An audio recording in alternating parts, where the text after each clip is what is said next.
Hello बच्चों, नमस्कार। निर्माण एकेडमी के यूट्यूब चैनल में आप सभी का स्वागत है। और हमने इस चैनल पर जीएस की क्लासेस शुरू की हुई हैं। जीएस की क्लास में कल हमने पॉलिटी क्लास शुरू किया था और पॉलिटी क्लास में हमने जो है डीपीएसपी पढ़े थे और आज भी हमारी पॉलिटी की ही क्लास रहेगी। ठीक है, तो हम देख रहे हैं भारतीय राज्य व्यवस्था। भारतीय राज्य व्यवस्था, भारतीय राज्य व्यवस्था में जो इस समय हम देख रहे हैं डीपीएसपी देख रहे हैं, यानी राज्य के नीति निदेशक तत्व देख रहे हैं। राज्य के नीति निदेशक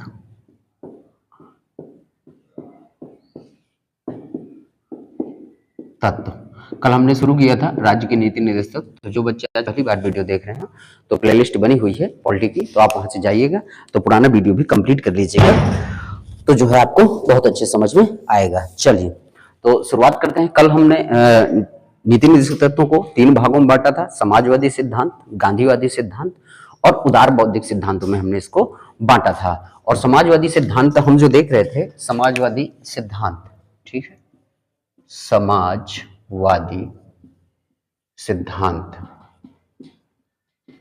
और समाजवादी सिद्धांत में हमने कुछ आर्टिकलों पर चर्चा कर ली थी, जैसे अनुच्छेद 38, 39 और 39 का ए जो है, और साथ ही साथ हमने 41 भी देख लिया था। ठीक है, आगे बढ़ते हैं और उसी से आगे बढ़ाते हुए तो अगला हमारा अनुच्छेद 42। ठीक है, हमारा जो है अगला आर्टिकल है अनुच्छेद 42, अनुच्छेद 42। तो अनुच्छेद 42 क्या कहता है? अनुच्छेद 42 कहता है कि काम की न्याय संगत और मानवोचित दशाओं का, काम की न्याय संगत तथा मानवोचित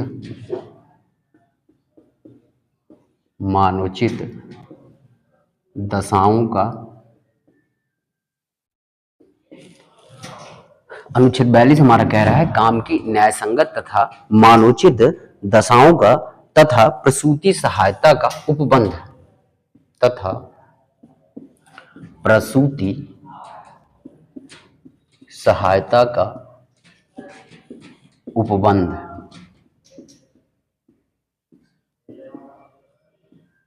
ठीक है, तो अनुच्छेद 42 के बारे में याद रखिएगा, काम की न्याय संगत तथा मानवोचित दशाओं का तथा प्रसूति सहायता का उपबंध अनुच्छेद 42 में कहा गया है। और ये राज्य करेगा। राज्य मतलब क्या करेगा? जैसे कोई काम है तो काम कैसा हो? न्याय संगत काम हो और मानव की उचित दशा हो। ऐसा नहीं कि कुछ भी काम उचित ना हो, यानी जो मानव के हिसाब से अच्छा काम हो, उचित काम हो, उचित दशाओं का। प्रसूति सहायता का मतलब कि जो भी गर्भवती महिला है उन सबकी सहायता का उपबंध कौन करेगा? राज्य करेगा। ये प्रसूति सहायता याद रखेगा। और इसी प्रसूति सहायता के अंतर्गत देखिए, आप देखते होंगे तो जैसे गर्भवती महिलाएं होती है तो उनका टीका सब कुछ फ्री, खाने पीने का जो है व्यवस्था राज्य करता है और टीका भी व्यवस्था करता है। उनको अस्पताल तक ले जाने की व्यवस्था भी कौन करता है? सरकार करती है। तो ये प्रसूति सहायता का उपबंध ध्यान रखिएगा, अनुच्छेद 42 में कहा गया है। ठीक है, चलिए तो नोट कर लीजिएगा। आगे बढ़ते हैं। अनुच्छेद 42 हमने देख लिया। आगे हमारा अनुच्छेद 43, अनुच्छेद 43 43। अनुच्छेद 43 हमारा क्या कहता है? तो अनुच्छेद 43 हमारा कहता है सभी कर्मकारों के लिए निर्वाह मजदूरी, सभी कर्मकारों के लिए, सभी कर्मकारों के लिए निर्वाह मजदूरी, निर्वाह मजदूरी। ठीक है, सभी कर्मकारों के लिए निर्वाह मजदूरी। इसका मतलब यह है कि जो भी कर्मचारी हैं, जो भी काम कर रहे हैं, उनके लिए एक ऐसी मजदूरी होनी चाहिए जिससे निर्वाह हो सके। ऐसा नहीं है कि जो काम कर रहे हैं उनके हिसाब से मजदूरी जो है एक निर्वाह हो जानी चाहिए, ये कहा गया है। ठीक है, आगे इसी में जोड़ा गया है कि शिष्ट जीवन स्तर, इसी में जोड़ा गया है तथा शिष्ट जीवन स्तर, शिष्ट जीवन स्तर यानी जीवन स्तर कैसा होना चाहिए? अच्छा होना चाहिए, शिष्ट होना चाहिए, तथा शिष्ट जीवन स्तर एवं सामाजिक तथा आर्थिक संस्कृति, सामाजिक तथा आर्थिक संस्कृति। ठीक है, इस पर भी जोर दिया गया है कि जीवन स्तर हमारा कैसा होना चाहिए, शिष्ट होना चाहिए, साथ ही साथ सामाजिक, ठीक है, तथा आर्थिक, सामाजिक तथा सांस्कृतिक अवसर, सामाजिक तथा सांस्कृतिक अवसर, सांस्कृतिक अवसर, ठीक है, राज्य करेगा।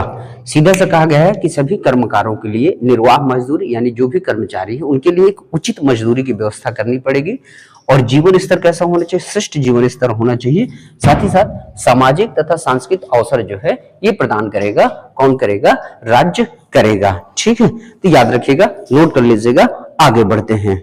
ठीक है, चलिए, ये रहा हमारा अनुच्छेद 42 और अनुच्छेद 43। आगे बढ़ते हैं। तो क्लास आपको कैसी लगी बच्चों, कमेंट बॉक्स में जरूर बताइएगा, साथ ही साथ वीडियो को लाइक करिएगा और शेयर करिएगा अपने दोस्तों मित्रों के साथ। आइए अगली चर्चा करते हैं। अनुच्छेद 42 और 43 हमने देख लिया, आगे बढ़ते हैं। अगला है अनुच्छेद 43 का अनुच्छेद 43 का भी जोड़ा गया है। तो अनुच्छेद 43 के काम में देखेंगे क्या कहा गया है। तो यहां कहा गया है उद्योगों के प्रबंध में, उद्योगों के प्रबंध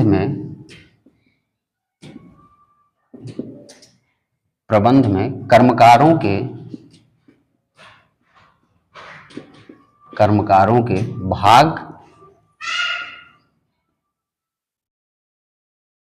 भाग लेने के लिए कदम उठाना। ठीक है, कदम उठाना, ये कहा गया है अनुच्छेद 43 के काम में कि उद्योगों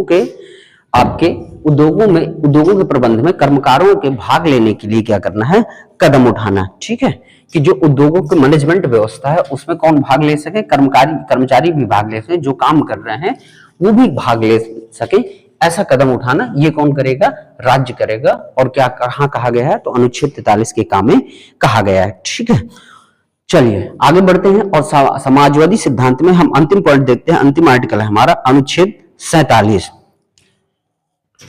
अनुच्छेद 47, अनुच्छेद 47 हमारा क्या कहता है, तो अनुच्छेद 47 हमारा कहता है कि पोषाहार स्तर और जीवन स्तर को ऊंचा करना।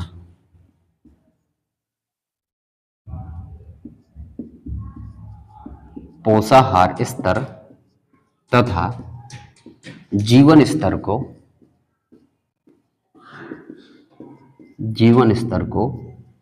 ऊंचा करना। ठीक है, जो पोषाहार है यानी जो पोषण की व्यवस्था है और जीवन स्तर है इसको क्या करना, ऊंचा करना यानी आगे बढ़ाना। ठीक है, तथा लोक कल्याण का, तथा इसी में हम पॉइंट जोड़ सकते हैं कि लोक कल्याण स्वास्थ्य का हम क्या करें, लोक स्वास्थ्य का सुधार करें। ठीक है, जो लोक स्वास्थ्य है, लोक स्वास्थ्य का सुधार करना। ठीक है, लोक स्वास्थ्य का सुधार करना। लोक स्वास्थ्य का मतलब यह है कि जो भी देखिए गवर्नमेंट हॉस्पिटल है जहां पर सभी की जो है इलाज फ्री में हो रहा है, तो उसी लोक स्वास्थ्य का क्या करना है, सुधार करना। पोषाहार स्तर मतलब जो पोषण की व्यवस्था की जा रही है, जो छोटे बच्चे जो आपके छोटे बच्चे हैं या लड़कियां हैं, लड़कियों की उनके जो पोषाहार स्तर है उन पर सुधार करना। जीवन स्तर है, जीवन स्तर को बढ़ाना यानी जीवन शैली जो है बढ़िया। कुल मिला के ये है कि गरीबी के स्तर को क्या करना, कम करना, ये हमारे अनुच्छेद 47 में कहा गया है। तो ये रहा हमारा समाजवादी सिद्धांत। कल हमने समाजवादी सिद्धांत में कुछ आर्टिकल देखे थे और आज हमने समाजवादी सिद्धांत के जो आर्टिकल थे हमने उनको खत्म कर लिया पूरी तरह से। तो ये रहे हमारे समाजवादी सिद्धांत, नोट कर लीजिएगा। आगे बढ़ेंगे हम गांधीवादी सिद्धांत पर। ठीक है, चलिए, तो देखिए ये जो समाजवादी सिद्धांत है ये समाज से जुड़े हुए थे आर्टिकल, जिनके बाद डीपीएसपी में और उनके बारे में हमने बहुत अच्छे से चर्चा की, डिफाइन किया हमने समाजवादी सिद्धांतों को, जो समाज से जुड़े हुए थे। ठीक है, सामाजिक कार्यों पर आधारित थे। अगला जो हमारा है वो है हमारा गांधीवादी सिद्धांत। ठीक है, जो गांधी के विचारों पर आधारित हैं, जो गांधीवादी आपके सिद्धांत हैं, गांधीवादी सिद्धांत। तो गांधीवादी सिद्धांत जो है ये किसके विचारों पर आधारित हैं? ये गांधी के विचारों पर, महात्मा गांधी जी जो थे उनके विचारों पर आधारित हैं और डीपीएसपी में उनको क्या किया गया है, शामिल किया गया है। तो हम देखेंगे क्या क्या जो है इसमें कहा गया है। ठीक है, जैसे सबसे पहला आर्टिकल हम देखेंगे गांधीवादी सिद्धांत में, तो गांधीवादी सिद्धांत में हमें सबसे पहला आर्टिकल मिलता है अनुच्छेद 40। अनुच्छेद 40, और अनुच्छेद 40 क्या कहता है? तो अनुच्छेद 40 कहता है ग्राम पंचायतों का गठन, ग्राम पंचायतों का, ग्राम पंचायतों का गठन, ग्राम पंचायतों का गठन तथा उन्हें आवश्यक शक्तियां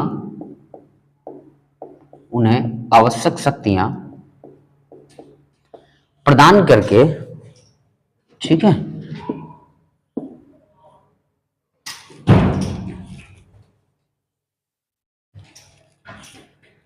आवश्यक शक्तियां प्रदान करके स्व सरकार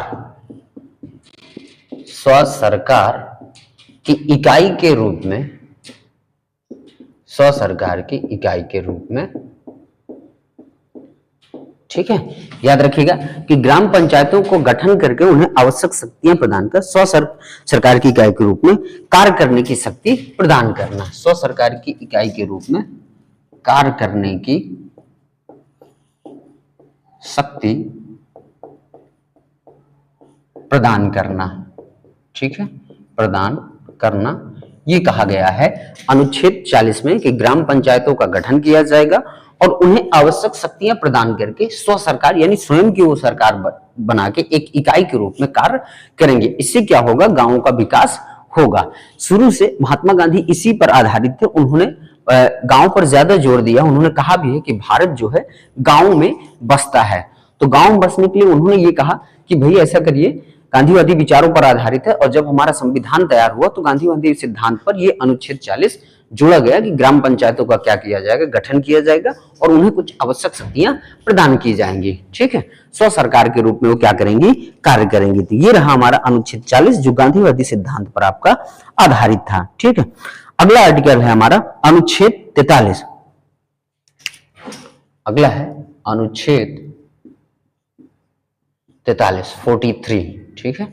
अनुच्छेद 43 क्या कहता है? तो अनुच्छेद 43 कहता है ग्रामीण क्षेत्रों में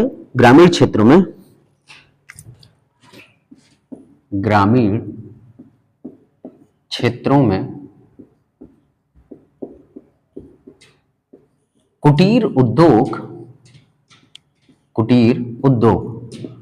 देखिए कुटीर उद्योग का मतलब यह है कि जो छोटे छोटे उद्योग होते हैं, जो छोटे मोटे उद्योग होते हैं, उन्हीं को हम क्या कहते हैं, कुटीर उद्योग होते हैं, जो गांव के ही कच्चे राशन से बनकर तैयार होते हैं और गांव के छोटी छोटी इकाइयों के रूप में ये क्या करते हैं, कार्य करते हैं। तो जो ग्रामीण क्षेत्रों में कुटीर उद्योग हैं, ठीक है, तो व्यक्तिगत या सहकारी के आधार पर, ठीक है, व्यक्तिगत या सहकारी के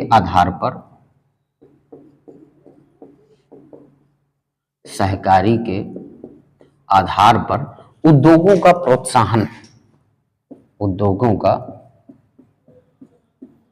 प्रोत्साहन,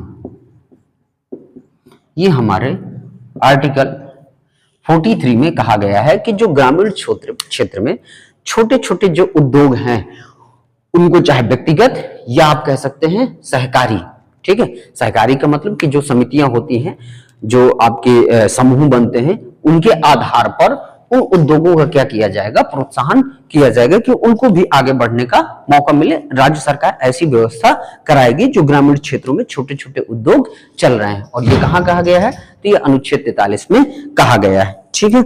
आगे देखते हैं, और इसी में एक और हमने जो है सब पार्ट जोड़ा हुआ है इसी आर्टिकल का, तो अनुच्छेद 43 का बी, ठीक है, अनुच्छेद 43 का बी हमने जोड़ा हुआ और इसमें क्या कहा गया है कि सहकारी समितियों के स्वैच्छिक गठन,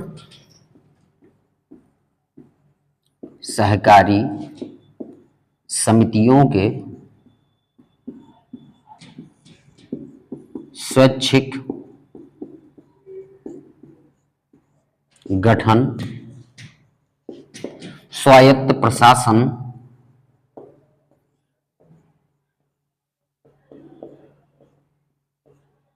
स्वैच्छिक गठन यानी सहकारी समितियां। ठीक है, सहकारी समितियों का मतलब ये हुआ कि जैसे बहुत सारी सहकारी समितियां बनाई जाती है कि उसमें सरकार का भी कुछ थोड़ा बहुत जो है आर्थिक रूप से मदद होती है, और लोगों यानी उसी क्षेत्र के लोगों, जैसे आप देखेंगे गांव में जैसे हमारे क्षेत्र में देखिए जैसे मंडी होती है तो मंडी में भी एक कमेटी बनी होती है, उसी को सहकारी समिति कहते हैं।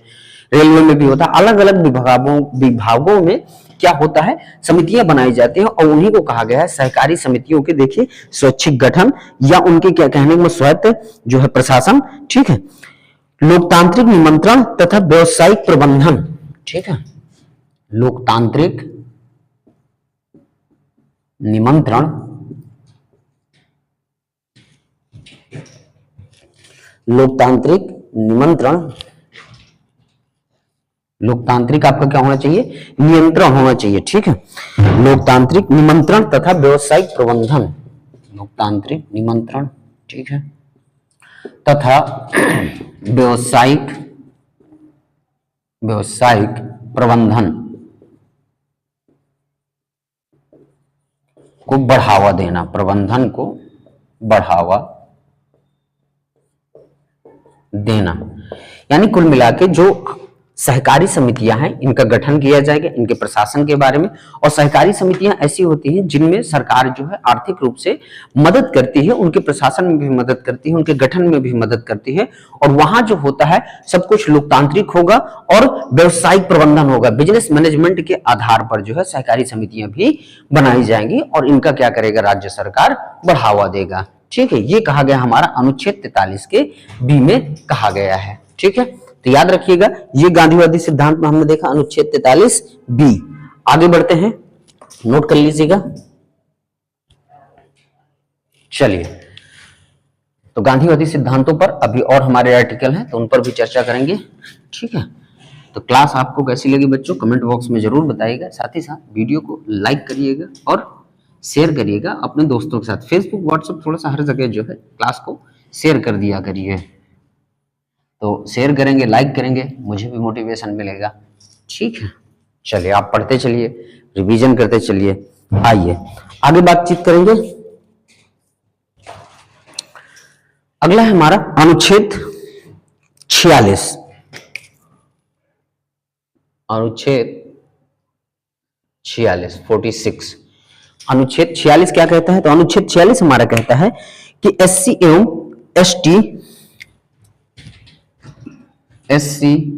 तथा एसटी एवं समाज के कमजोर वर्गों के, समाज के कमजोर वर्गों के शैक्षणिक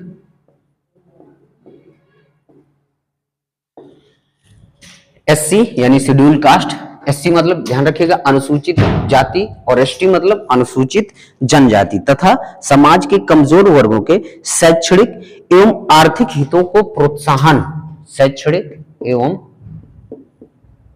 आर्थिक हितों को प्रोत्साहन। ठीक है, ये कहा गया है कि चाहे एससी हो, एसटी हो तथा समाज के कमजोर वर्ग हैं उनके शैक्षणिक एवं आर्थिक हितों को क्या दिया जाएगा, प्रोत्साहन दिया जाएगा। ठीक है, और सामाजिक अन्याय एवं शोषण से सुरक्षा। ठीक है, और सामाजिक अन्याय के शोषण से सुरक्षा, अन्याय के शोषण से सुरक्षा।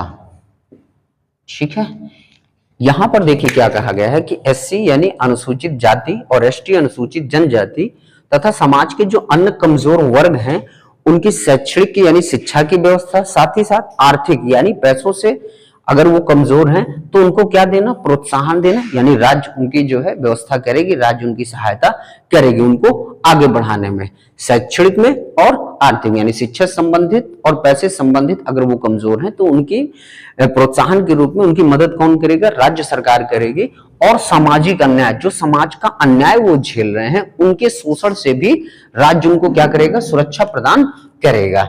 ये कहा गया है अनुच्छेद 46 में। तो ये रहा हमारा गांधीवादी सिद्धांत में अनुच्छेद 46। ठीक है, अगली बातचीत करेंगे अनुच्छेद 47 की। अनुच्छेद 47 47। तो अनुच्छेद 47 क्या कहता है, अनुच्छेद 47 कहता है कि स्वास्थ्य के लिए नुकसानदायक नशीली दवाओं, इसमें कहा गया है कि स्वास्थ्य के लिए नुकसानदायक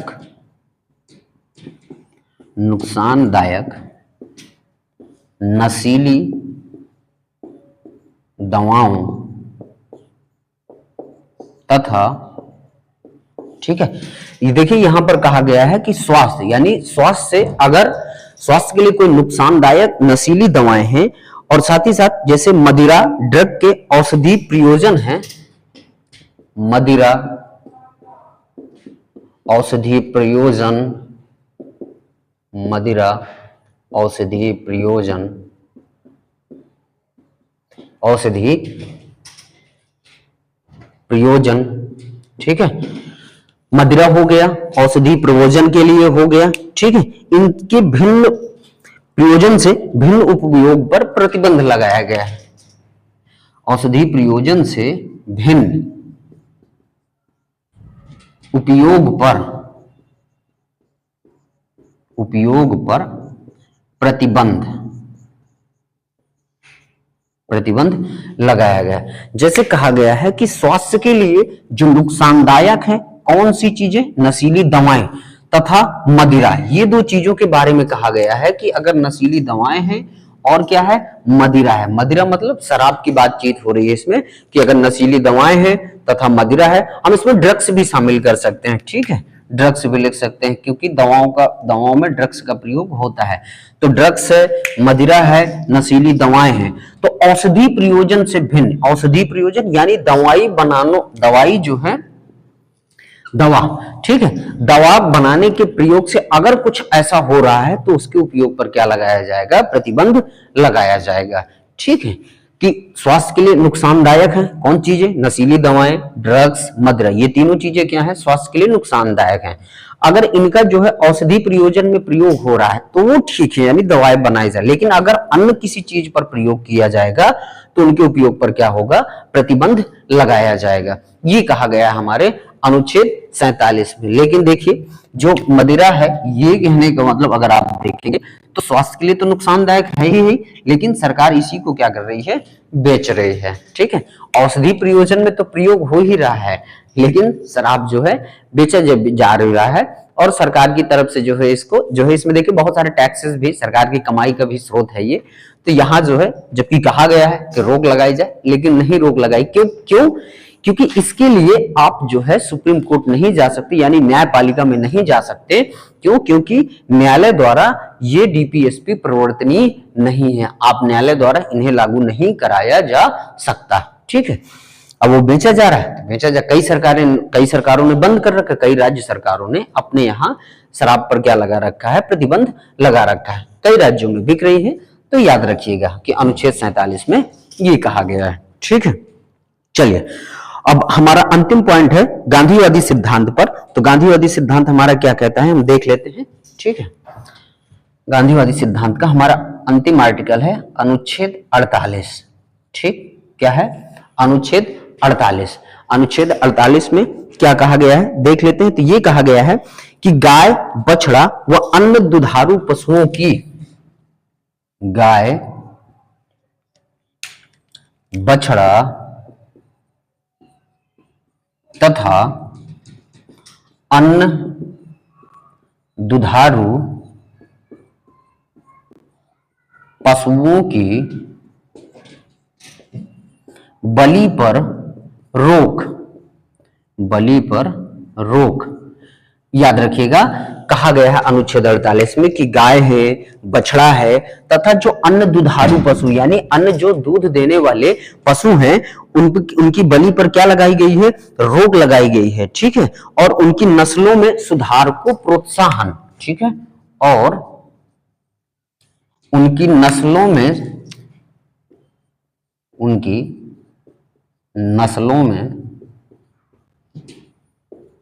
सुधार का प्रोत्साहन, ठीक है। ये कहा गया है अनुच्छेद 48 में। देखिए कि गाय, बछड़ा तथा अन्य दुधारू पशु यानी अन्य जो ऐसे जानवर हैं जो दूध देते हैं उनकी बलि पर क्या लगाई गई है, रोक लगाई गई है। साथ ही साथ जो उनकी नस्लें हैं, जो अन्य प्रजातियां हैं उन्हीं की, उनमें सुधार को प्रोत्साहन दिया जाएगा। ये कहा गया हमारा अनुच्छेद 48 में। तो गांधीवादी सिद्धांतों में ये हमारा अंतिम आर्टिकल था, अनुच्छेद 48, ठीक है। तो याद रखिएगा, ठीक है। तो हमने देखिए समाजवादी सिद्धांत पर जो महत्वपूर्ण आर्टिकल थे उन पर हमने चर्चा कर ली, जो हमारे गांधीवादी सिद्धांत पर आर्टिकल थे उस पर भी हमने चर्चा कर ली, ठीक है। तो गांधीवादी सिद्धांतों पर भी अब जो हमारा बच रहा है वो बच रहा है उदार बौद्धिक सिद्धांत, ठीक है। तो उदार बौद्धिक सिद्धांत पर भी हमारे काफी आर्टिकल हैं, तो वो हम देखेंगे अगली क्लास में, क्योंकि आज की क्लास में वो कंप्लीट खत्म नहीं हो पाएंगे।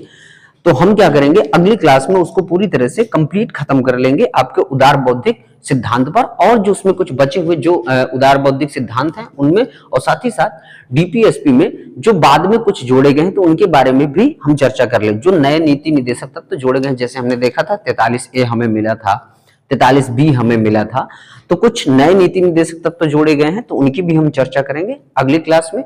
उदार बौद्धिक सिद्धांतों को खत्म करेंगे, फिर हम संशोधनों पर चर्चा करेंगे कि डीपीएसपी में कौन कौन से संशोधन हुए, कब हुआ संशोधन और क्या संशोधन करके बदलाव किए गए, तो उनकी भी हम चर्चा करेंगे, पर वो करेंगे हम अगली क्लास में। तो आज की क्लास हमारी यहीं तक। तो ध्यान रखिएगा, हमने समाजवादी सिद्धांत खत्म कर लिया, गांधीवादी सिद्धांत खत्म कर लिया, तो यहां तक आप रिवीजन कर लीजिएगा, बहुत अच्छे से रिवीजन करिएगा, ठीक है। अगली क्लास में हम पूरी तरह से डीपीएसपी को खत्म कर लेंगे और फिर बढ़ेंगे आगे।